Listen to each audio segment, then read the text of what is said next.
And then I'm just going to talk real quick. I'm Heather Brown. I work with the State Board of Education through the ISU Center for the Advanced, you tell it, Janine. What is it?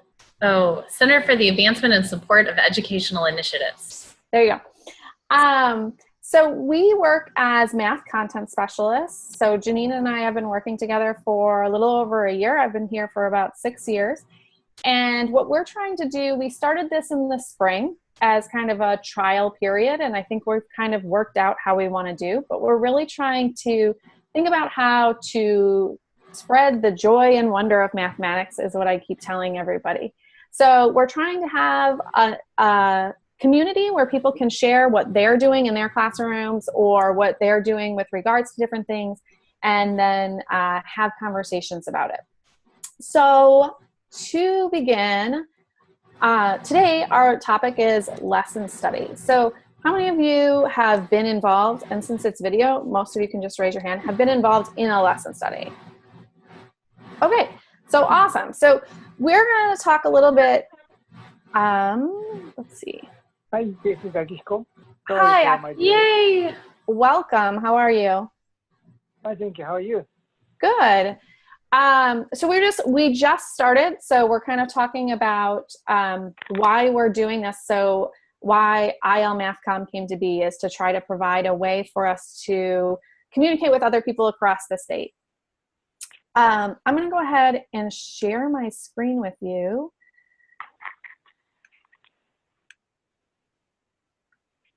And so one of the things that we have, a resource that we have, and I can put this in the link, is mathteachersinaction.org.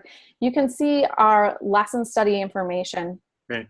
So real quick, just kind of going through what we're considering the steps of lesson study, and then I'm going to have some of the people that have done it with us kind of talk about what they've done. Is what we do when we work together is we really try to first think about a goal or a theme of the lesson, and and when we say goal and theme, kind of thinking both as what standards we want to use, but also kind of globally thinking about like what kind of student do we want to end up with? What is our goal for our students overall? Then we work more on specifics on the content. Then we work a little bit on, we spend quite a bit of time on the Kyosai Kenkyu portion, where we're researching the content that we're thinking about doing, seeing how other people have taught it, how it's been taught historically, some of the problems that have taken place. Then we look at thinking about our research question and what we're going to address with our lesson study, and writing a lesson that addresses this. And while we're doing that, we think a lot about teaching through problem solving. We talk a lot about anticipating student responses and what they're going to do. And then eventually, and how we're going to respond to those. Eventually, we have one teacher teach the lesson while the other teachers from the team observe and collect data. So they're walking around the room, they're not speaking to students, but they're collecting information on what the students are doing. And then afterwards, holding a post-lesson discussion where we have an opportunity to really discuss and delve into how the lesson went, looking at the data that was collected and considering improvements that can be made in the future or what we learned. And then we ask people to write a reflection on the experience, and then we share the lesson and the reflections with other people. I asked Dr. Akihiko Takahashi from DePaul University to come on and kind of just talk for a few minutes about his experience with lesson study, which has spanned now 20 plus years. Is that right, Akihiko? Yeah, 40 plus. 40 plus years. So if you can tell us just a little bit about your experience, and then we have a couple people that we've done lesson studies with that we'd love for them to kind of talk about their experiences. So. Okay, so let me explain a little bit about why we want to do lesson study and what's the purpose. And then first of all, there are a lot of misunderstanding about lesson study.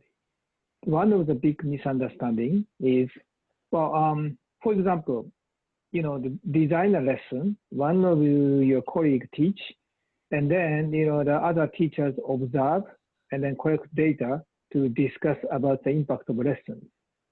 So by considering this situation, many teachers or group choose to teach the lesson which they have been successful.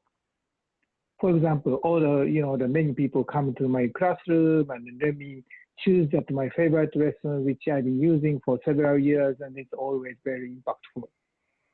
That's wrong. That's a big mistake. If you have if you're confident of teaching that topic or the lesson, you don't have to do research. You just teach it.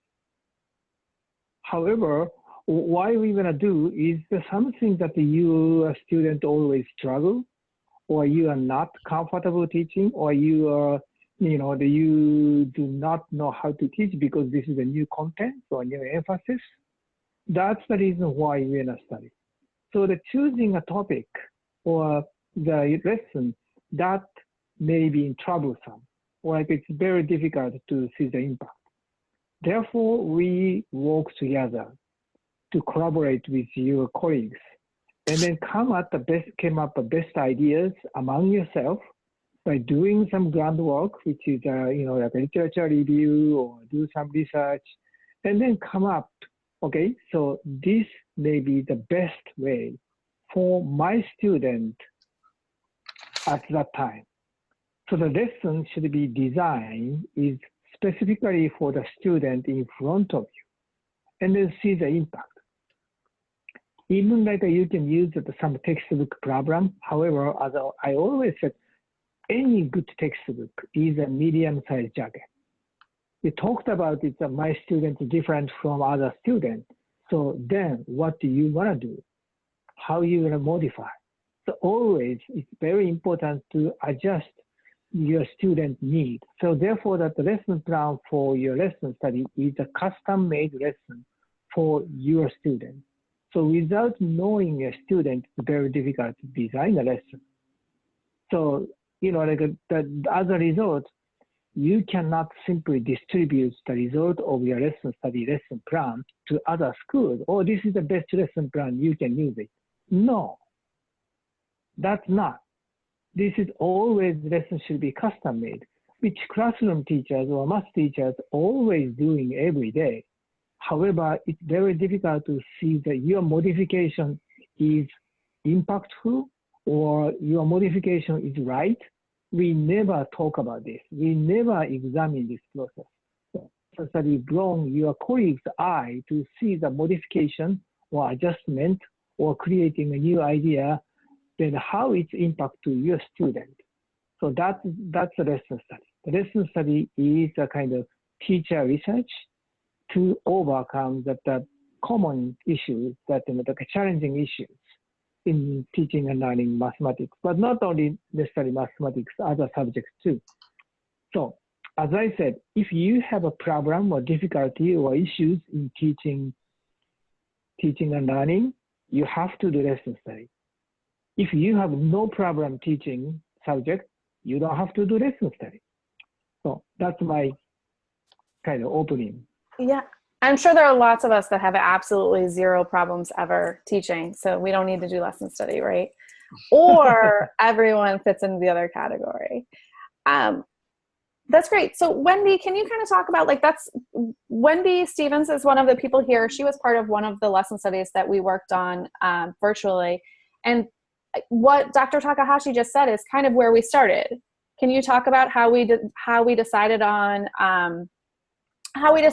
what topic to do and then kind of where we went? And I will say one thing, we are on our website, the same one that I just linked in the chat window. We are saving our lessons and putting them up there for people to see. But I completely agree with what Dr. Takahashi said, that as teachers, all of these, anything that we post needs to be individualized. And when we do this, we include the reflections that teachers have. Yes, important piece is you don't have to start from scratch. You can build onto some other lessons. So therefore, a result of the lesson study should be up on the website. You can start from this, but you cannot use as is as an exemplary lesson or best practice. Right. That's a misunderstanding. Yes. Well, and one of the things I love about the template we use is that it goes through the teacher is going to do this because she's responding to this particular student in this particular way at this particular time, right? Like that's right. one thing I love about the template, and the process, the conversations that we're having as a team when we're writing the lesson is we're writing it with the students in mind, and we're anticipating those responses. Well, and the template also on the same link that we're talking about here was, I think over the years, Akihiko, you have worked on developing this more and more and kind of changing it as we've done. I know the draft version that we used was from Lesson Study Alliance, is one of the more recent ones. And I think that we even have made a few edits that worked better for our group. So I believe that you can get that on the Lesson Study page. So I think I actually linked to the IL MathCom page in the chat window, but I will also link to the Lesson Study page, but they're just two different headings at the beginning. So, but that definitely gives a good place to kind of to make sure you're following some of those steps if you haven't used a template before. But Wendy, can you go ahead and talk about how we chose a topic, or how your group chose a topic and where it went from there? Sure. Because we're in high school, we're teaching different classes and different topics. So we first tried to find kind of common ground from our different courses that we're teaching. And then we looked at some of the topics that we find challenging to teach, or that might have some diversity in the delivery of how to teach the classes. So we settled on, we started with a broader topic, and then we had to continue to narrow it down. And I think that was one of our challenges in dealing with a broad content, logarithms, exponentials, that type of topic. And we had to narrow it down to a lesson. It did take us a while, though, to decide what our actual topic was and our goal for that topic. So that alone, just realizing that every lesson could be so broad was very useful for us. Just the practice of narrowing down what is actually my goal and what is it that I want my students to learn. So. Good. Amanda, we just lost your video. I was going to call on you. Maybe that's why she turned her video off. Actually, I was getting attacked by a fly, and I didn't want you guys to see it. Do you want to talk about some of your experience working on the lesson study group that you did? I think from what I remember, it was a while ago, most of the people in the group were middle school teachers, and so we just thought about a topic in middle school that was something the students struggled with, and so we ended up picking systems of equations. And then we just and this was my favorite part, we just started brainstorming different ways to teach the systems of equations. And then we decided on one and then just started rolling from there. And but that brainstorming part was definitely my favorite. Great. I think one of the things Wendy actually said on the call before we started recording, before everyone else joined, is you're talking about teaching a new class this year. And so I thought it was a perfect comment that you said, like, oh, I guess I'm going to need lesson study for this because this is the first time you're teaching it, right? Mm-hmm. That's exactly true. I mean, that's what came to my mind as I started teaching these students. Not only is it a different topic, but a different group of students. So I realized that they're going to react differently to different teaching methods. One of the things we talked about in our lesson study, or that I gleaned from our lesson study, was leaving the message on the board all the way around my room, as opposed to just on my smart board. So with my more advanced students, they're very comfortable with that. They're taking really good notes.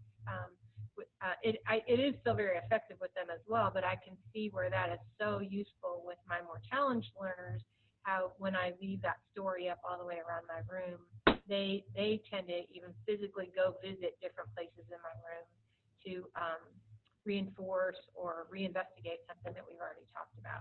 So I know from lesson study, just trying different methods with them, I mean, it provokes me to try different methods with different styles of learners, different levels of learners. So I know that's going to be really valuable for me in this situation. Yeah.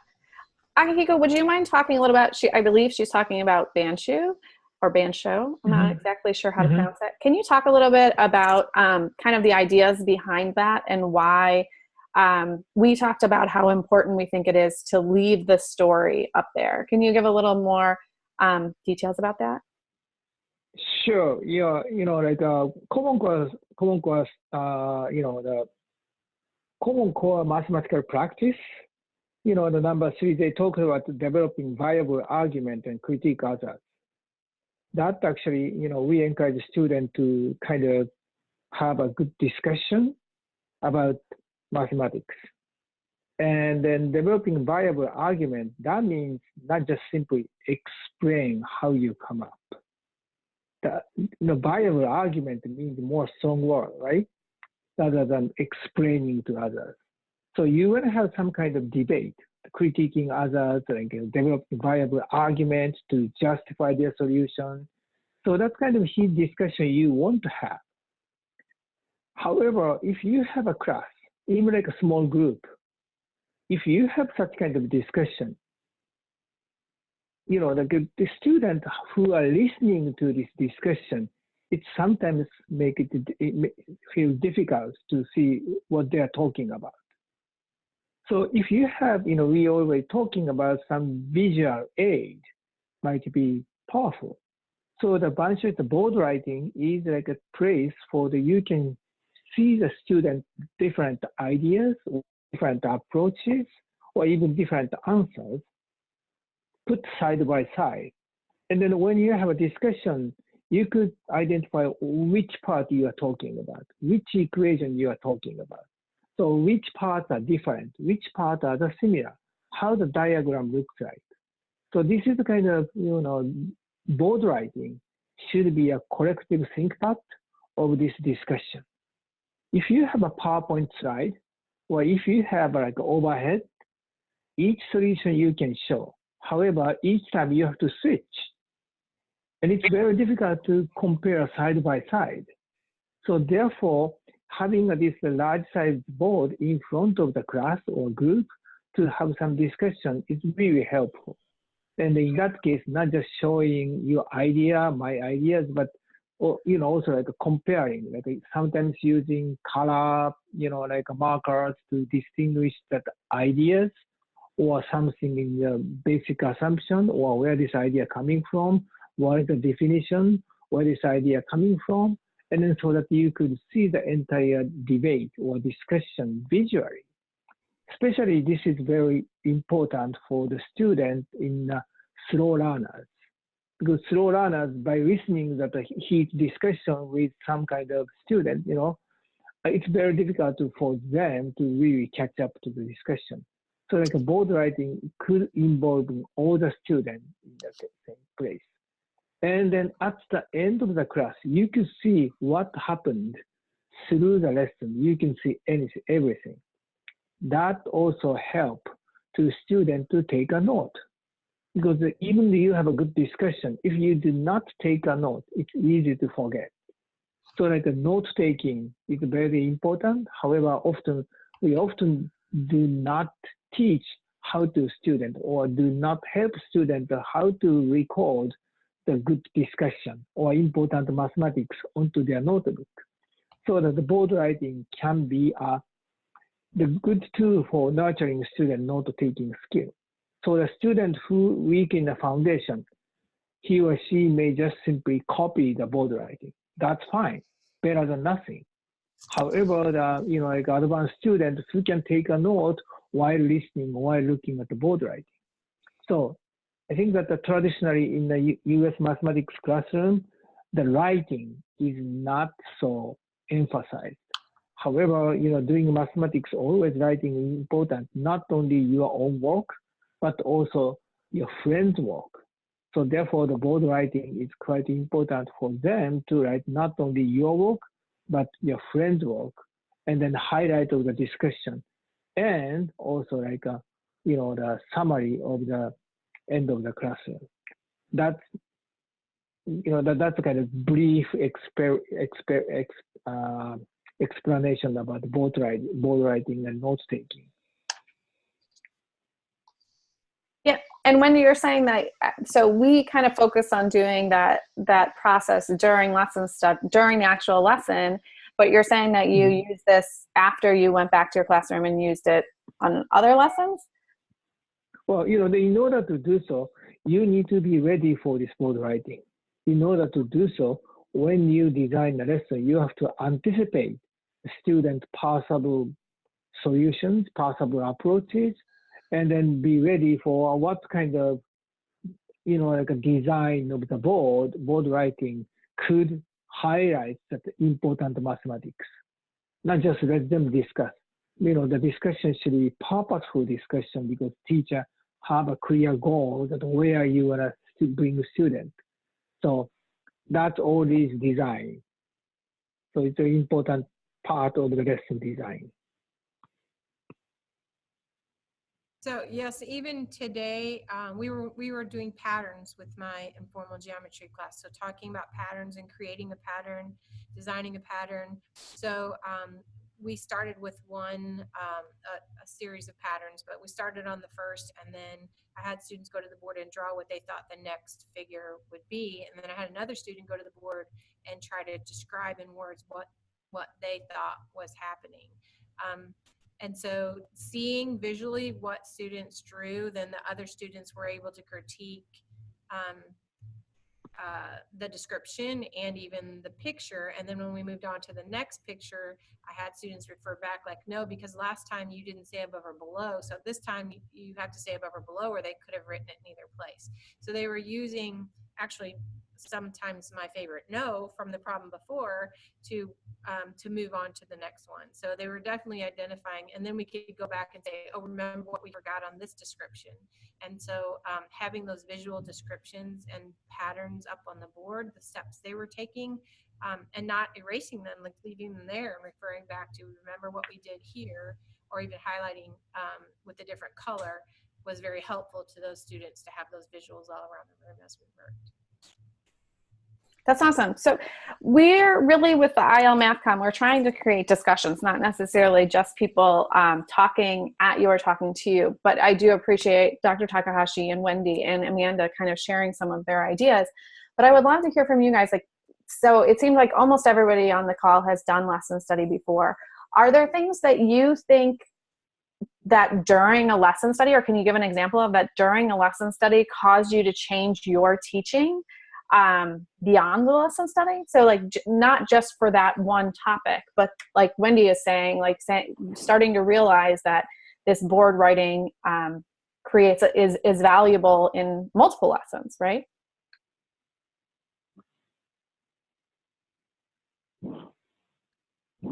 So Mark, you're nodding, so you have to give us the story then. Well,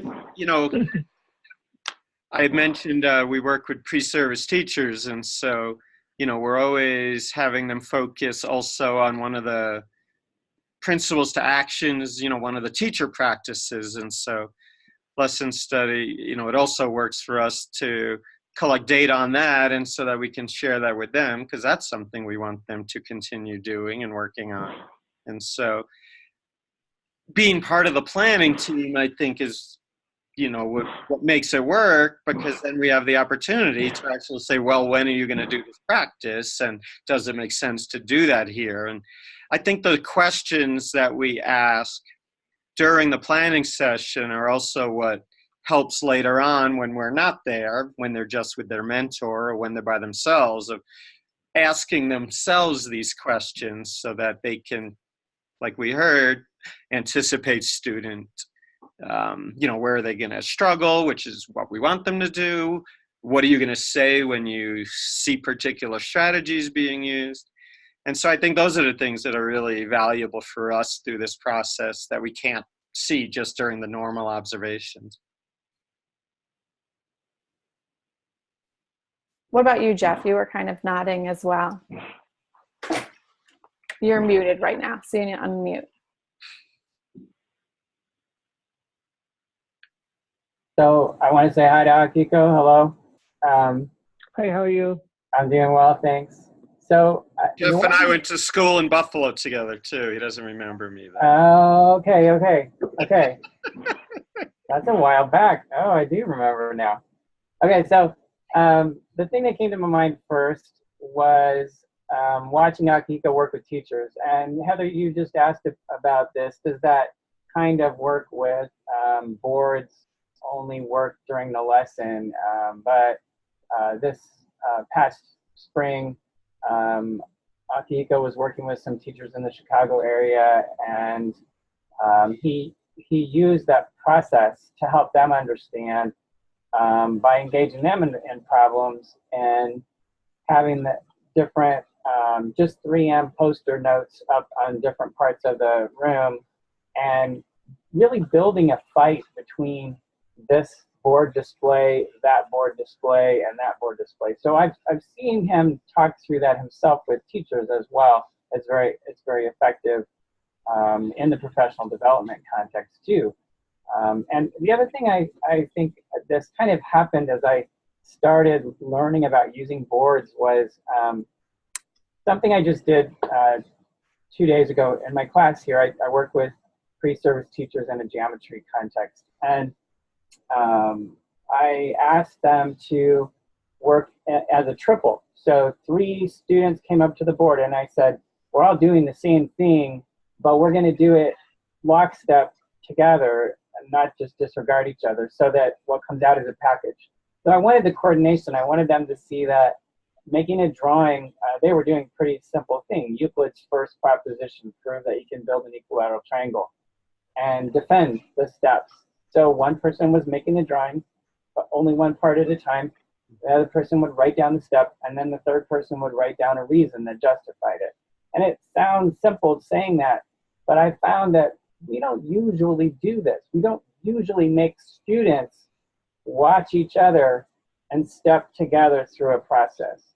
And it's very effective. I've seen it used in other contexts besides geometry as well, a number of courses. So one of the things that we've done, so we've run, just like we're doing right now, we've run these conversations through using Zoom and having a virtual face-to-face, right? And I mean, we'll even see people who are like, you know, here's how I did the problem, and kind of talk through this. So we've had 2 different types of lesson study. Working across Illinois, we have some schools who might only have 1 teacher for math from 6 through 8, right? Like they might be the only teacher in the whole school. And then we obviously have schools who have significantly more. You know, my husband works in a department that has 45 math teachers. So that's kind of the 2 extremes, right? So what we've had a couple different rounds, and one of the rounds we actually had 8 teachers from 8 different schools. And partially it was because a lot of these teachers were in a place where either they were the only one that taught that math at all, or they were the only one who was teaching maybe that grade level. So we had the opportunity for those teachers to kind of find somebody they could collaborate with. And then the second round we really tried to, in general, work more within the districts and have an entire team be from one district. So can you guys talk about what you've done in the past? Have you found, and then I think we have people, Wendy, you were actually from one of the in-school groups, but Wendy wasn't from that school, so she joined, so she was the extra person that joined. But kind of talking about those different experiences, as well as any of you, have you had experience working with people? I mean, if you're talking about pre-service teachers, I'm assuming you're talking about teachers that are in completely different schools versus working. I know, Akihiko, you're working a lot on trying to do, I'm trying to remember what the name of it is, but getting to the idea of school-wide and district-wide themes and having them all work together. So I'll throw that out there.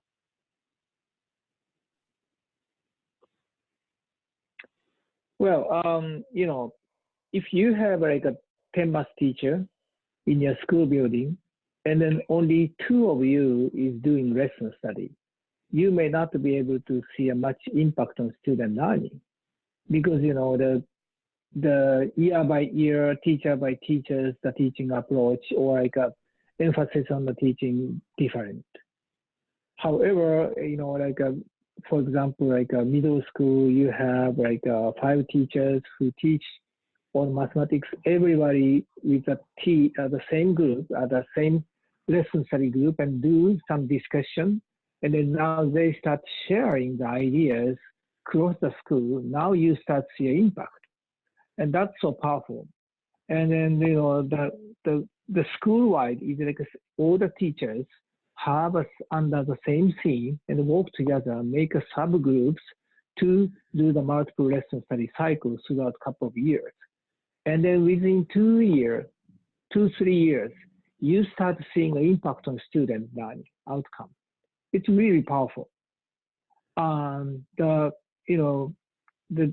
Many school districts is usually the volunteer group, is the ad hoc group to do the lesson study for just 1-2 cycle. That does not see much impact. And then many people say, well, lesson study does not bring an impact on student learning, so we quit. That's a mistake. So if you want to see the student impact, you have to, at least you need to continue 2 years. In fact, the Chicago, San Francisco, Oakland currently I'm using are working together, and some of the San Francisco schools they start seeing a very positive impact in 2 years. And then now that many San Francisco schools are looking at the school and what's happening. So anyway, the collaboration should be the important part of lesson study.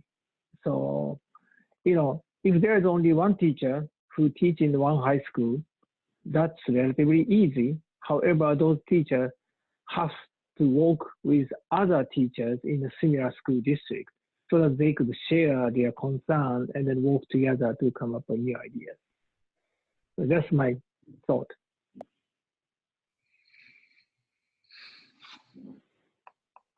So Mark and Jeff, since you guys both work with pre-service, how many do you, so Akihiko was just talking about kind of like lasting impact on the student. Do you see results from what you're doing? And maybe instead of saying the student, because your students are teachers or are going to soon be teachers, right? Independent teachers. So even if we don't see the long impact on students, do you see lasting impact on the teachers that you work with, or pre-teachers as they may be? Well, we do 2 cycles of lesson study during the semester, and the vast majority of the time we do see growth in the student teachers, especially being reflective about what they've done and collecting data and some of those kinds of things.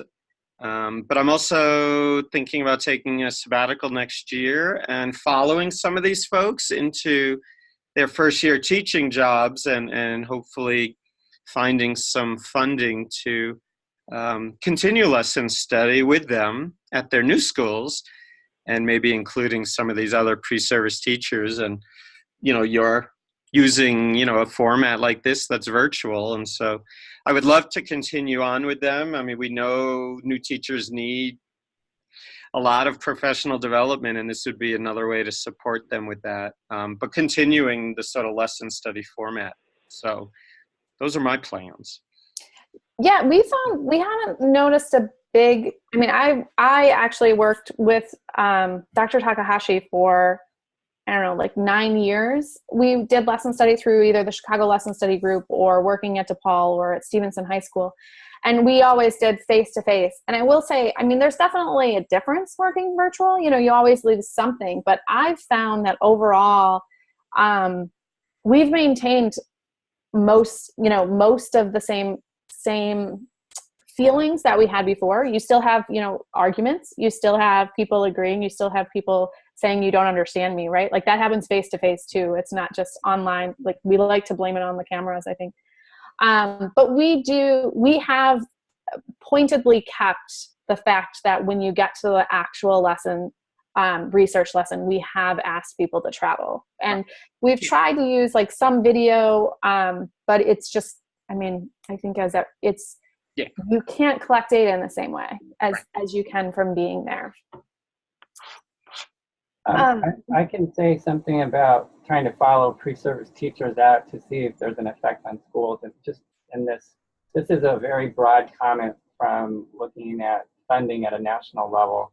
And this just happens because I was sitting on review committees and looking at proposals. And I can tell you that the people at the National Science Foundation at the time, which was only 3 or 4 years ago, had seen very little follow studies to look at, this is what we're doing with our pre-service teachers, and this is the impact 2 and 3 years out in their schools. There was one district out in the state of Washington that was working with one university, and they were the only one that they knew of in the country doing that. So it's pretty unusual, and it's really important. So like, I think it immediately was going to get funded just because that's a really good idea. Why isn't anybody doing it? It's a lot of work. So I can't say, so I agree with Mark. It's like, we don't know. We don't know if it's working out there for our teachers. We usually ask them to tell us how it's going, but it's very informal. So, but I also would say it's hard if I don't work more than, just like Akihiko just said now, more than 2 or 3 years. Like we worked with some teachers in the Chicago area recently, and Akihiko came and helped us some, but just a year and a half or so, it's really frustrating because they start to ask good questions, they start to get the idea maybe, and then we're done because the funding's done. So I think it's really important to push people to find, and maybe that, I don't know, I'm not sure, but I hear Akihiko saying work at the school level or the district level so that there's community support. And I think I would agree that unless you do that, because we were working with 5 different districts and several schools in each district, and we had a total of 30 teachers. So they got together. They did live in the general area of suburbs of Chicago, and they did get together to do face-to-face lesson studies, but it wasn't long enough, it wasn't focused, it wasn't supported enough, and it didn't have enough roots in each school, I don't think. And now it may go on in a couple of them, I'm hopeful, but I'm not sure yet. Nanette, the work you've done has been within one district, right? Like you worked with your teachers. Can you tell us a little bit about your experience? Because I think almost everybody else on here has been doing things with people across districts. Do you feel like your whole district is supportive of that? You need to go someplace where it's quieter. You're on mute right now. She messaged me that she was in a professional development. Oh, I'm sorry. No, it's okay. I just unmuted you, Nanette. Oh, okay. Can you hear me now? Yep. Okay. Hi, everybody. No, I'm in a PD and I got to go to another PD, so it's crazy, but I didn't want to miss out the time. Last year was a really good opportunity for us to work with the 3rd grade. It was the first time that I had been involved in it. It was a really good opportunity for me to look at the way that the lesson set up with the template, which is something that you all were talking about previously. We were able to collect a lot of data on the students, but I think the greater part for us was, as teachers, a reflective piece. You know, what are we doing? How are we thinking about it? What is our questioning? Are we really focusing on that rigor? You know, we really deepening the students' understanding? Are we having a deeper understanding of what we want the students to get? And so I think that was my biggest takeaway. And do you think because you're working on a school-centered team that you're more likely that you're carrying those conversations over? Like as we're in this now, a new school year, do you feel like you're now, because you worked at your district, that those conversations keep happening? Those conversations are happening, and I know that in my building, they're going to continue to happen this year. We have a lot of new teachers, not necessarily new to teaching, but new teachers. And so we probably will be doing something like that with Beth, new 3rd grade, new 4th grade, new 5th grade. So there's a lot of things that need to be looked at and really help the teachers look at things when it comes to math a little bit more openly. And so I right now it's only me, but I hope that as we go along that other people also would join in. Now, I don't know how the district itself is really supporting doing lesson studies. That would be something to sort of talk with Beth and see what is the word for the district. But I know that right now, the teachers that I worked with last year, they all left. So the kinds of conversations that we could be having now we can't have, because now we need to begin from zero on a different playing field and get other teachers excited and really willing to learn, and grow in that sense, in that area. Right. And that's definitely something a lot of schools deal with is the turnover that happens. Yeah. One thing I love though about the lesson study for a situation like that is lesson study kind of levels the playing fields. Like everybody can be an expert at a different piece. Like when you're working at on a lesson collaboratively and then having those collegial discussions, like it's very empowering for you to all be working together and with a common goal. Right. Absolutely. That was really good. And I had never worked with a team to create a lesson plan that detailed. Mm-hmm. So, that brainstorming piece was really good. And how do we word that? Do we really want to say that? How, it's like very thoughtful. So it was a little grueling, but it was fun too. Yeah, that should be our tagline. Lesson study, grueling but fun. Right? Before, we still have 15 minutes left, but I just want to kind of point a shameless plug. We are going to be starting our next lesson study cycle, our virtual cycle, in September. Do you have the date, Janine? September 17th is the first meeting, hopefully, tentatively. And we will be working on Mondays, and we'll be again doing the same thing we did, that we will be offering both the individual and the team opportunity. So if people want to work from their school and bring a school-wide team, as Nanette, as you guys did, you can come and join the conversation. Some of the conversations we separate into the individual teams that are working. Some of the conversations we had everybody kind of there together to share across lesson study teams. And then we also had the opportunity to do individuals, which individuals collectively make a team, but it's the difference between having a school team versus a cross-school team. And it's, again, Illinois is so diverse, as well as we have no problem bringing in people from other states, as you can see by this conversation alone.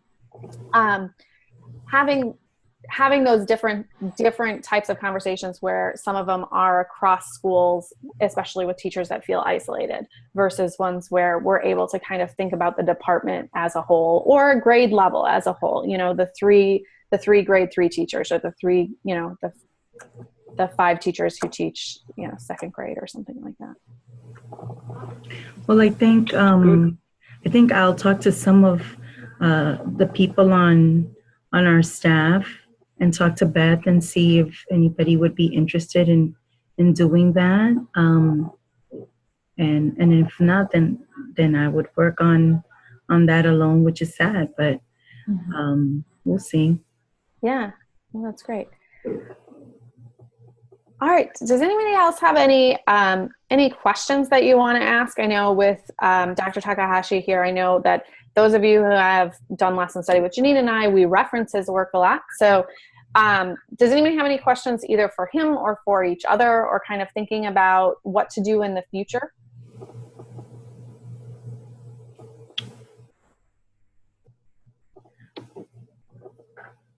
Is there any reference materials that he's already used that I can have access to?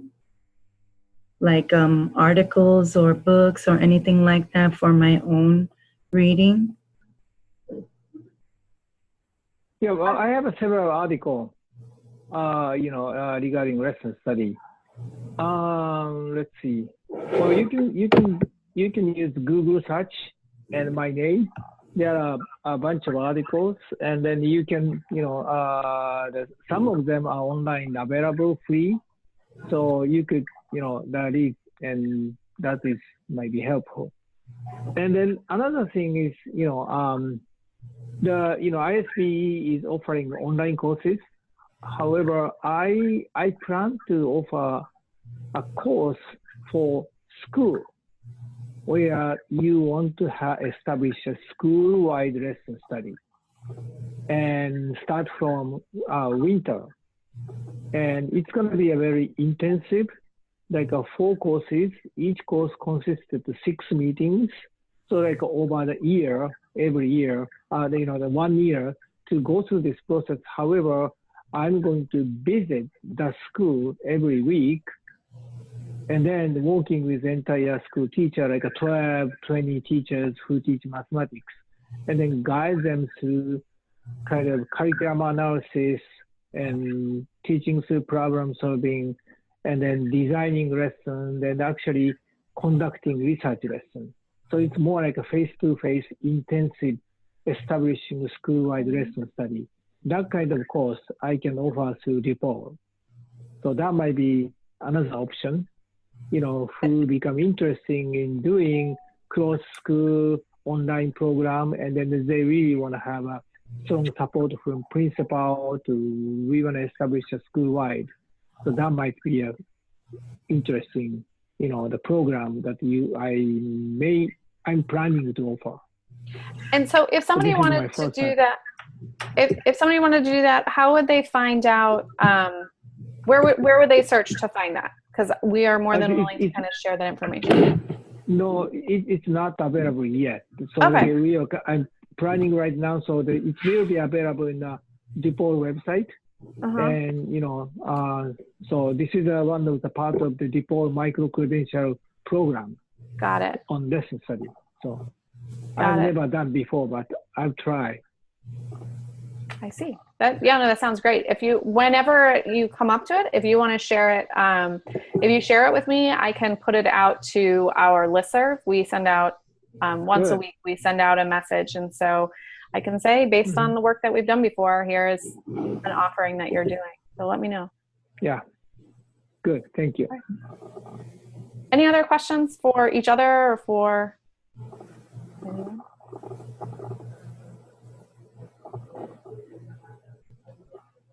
How many of you are interested in doing another lesson study? I am. Well, lesson study is growing, and I have an opportunity to observe research lesson last year, more than 100 in Chicago, Oakland, San Francisco, and then several different countries. It's growing. And then I provide final comments on that at the end of the post-lesson discussion 75 times last year. Wow. So this year is kind of about the same numbers. So it's good. The many school and, start doing lesson study. So. Wow. Wendy, were you going to say something?